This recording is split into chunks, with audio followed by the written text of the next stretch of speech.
Hello, everyone. When I was younger, my family lived in a fairly large house. Not rich by any means, but big enough that some rooms felt forgotten over time. The kind of house where footsteps echoed and silence felt heavier than noise. Toward the back of the first floor was a room my siblings jokingly called the second living room. It had almost nothings in it. An old recliner, a small side table, and a couch that had clearly seen better days. We barely ever stepped foot inside that room. One morning I woke up feeling terrible. My head hurt, my throat was sore, and my mom decided it was best I stayed home from school. Within an hour, the house was completely empty. Just me and silence.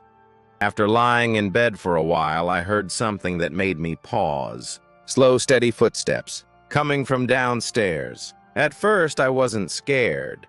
I assumed maybe my mom had gone into work late. I headed downstairs to grab something to eat, but the moment I stepped into the kitchen, my body completely locked up.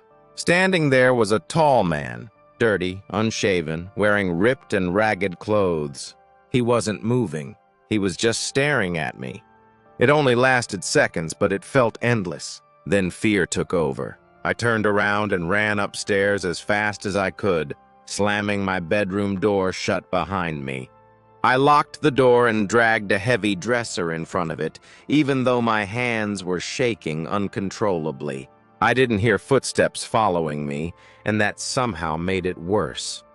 Instead of calling the police right away, I called my mom. I was crying and screaming, convinced someone was in the house to hurt me. She told me to stay put and call 911 immediately. When the police arrived, I watched them enter the house from my bedroom window. Only then did I leave my room. They searched everywhere and found absolutely nothing. As they were about to leave, one officer noticed a plastic bag sticking out from under the couch in that unused room. When they lifted it, my stomach dropped.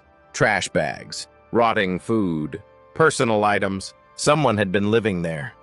Story 2. The Dog Who Knew. Years later, as a teenager, I found myself home alone again, this time at night. My parents were out of town. My brother was working, and my dog Cecil lay beside me on the couch. A loud bang echoed from the alley, then another. Cecil jumped up, barking with a kind of aggression I had never seen before. Someone was trying to force their way in through the basement door, and they weren't stopping. I heard a man curse and then silence. The next morning, we learned that door was seconds away from breaking. Story 3. The Voice That Wasn't Human. I was 13 years old when a violent thunderstorm rolled through our town. Lightning lit up the house again and again.